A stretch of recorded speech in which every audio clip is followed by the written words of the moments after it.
Hi అండి, అందరికీ నమస్కారం. ఇప్పుడు మనము గోంగూర పచ్చడి చేసుకోబోతున్నాం. ఇప్పుడు మనము ఒక కట్ట గోంగూర తీసుకొని నీళ్ళల్లో వేసుకొని ఈ మాదిరిగా బాగా కడిగి పెట్టుకోవాలి.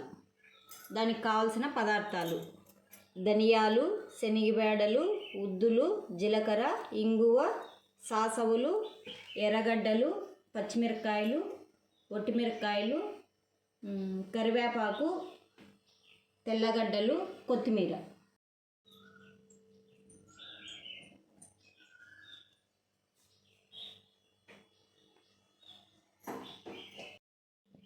గోంగూర పచ్చడికి తీసుకున్న పదార్థాలని నూనె లేకుండా దోరగా వేయించుకొని మిక్సీలో వేసుకుందాం.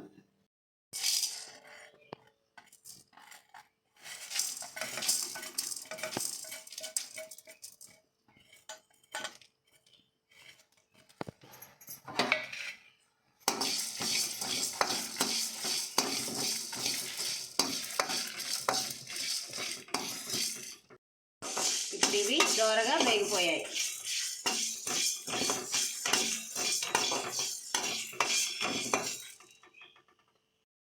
ఇప్పుడు 2 టేబుల్ స్పూన్ల నూనె తీసుకొని పచ్చిమిరపకాయ, గోంగూర వేయించుకుందాం.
ఈ విధంగా ఎంచుకుంటూ ఉండాలి.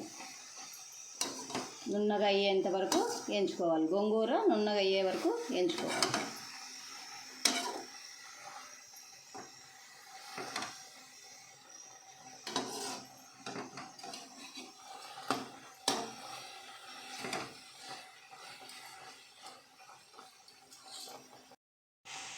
ఈ విధంగా నున్నగా వేయించుకోవాలి.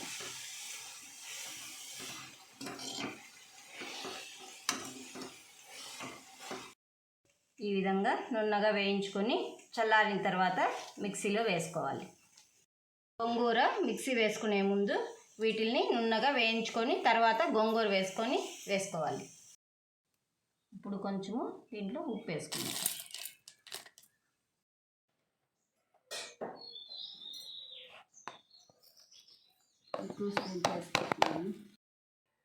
ఇప్పుడు గోంగూర చల్లగా అయిపోయింది. మిక్సీ జార్లో వేసుకొని నున్నగా వేసుకుందాం.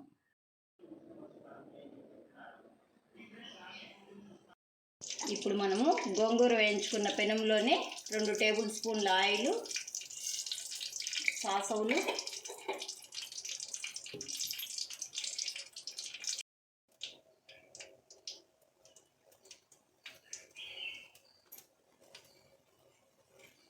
సాసవులు, చిక్కినాయి. ఇప్పుడు శనగబేడలు, తెల్లగడ్డ, ఒట్టిమిరపకాయలు, కరివేపాకు వేసుకొని వేయించుకోవాలి.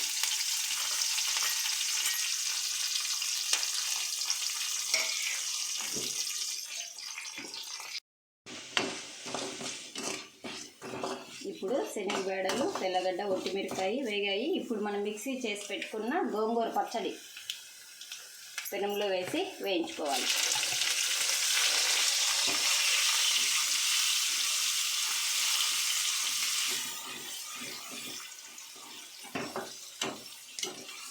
ఈ విధంగా 2 నిమిషాలు వేయించుకోవాలి. అప్పుడే గోంగూర బాగా వేయించుకున్నాం కాబట్టి ఇప్పుడు నూనెలో 2 నిమిషాలు వేయించాం.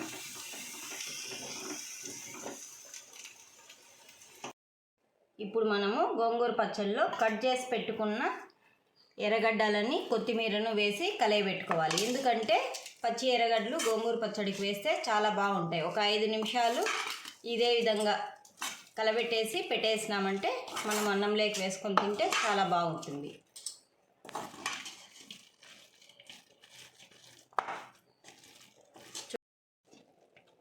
చూడండి, ఈ విధంగా పచ్చి ఎర్రగడ్డలు వేసుకొని కలుపుకొని ఒక 5 నిమిషాల తర్వాత అన్నంలోకి వేసుకొని తింటే చాలా బాగుంటుంది. మీకు కానీ నచ్చితే లైక్ చేయండి, సబ్స్క్రైబ్ చేయండి, ట్రై చేయండి.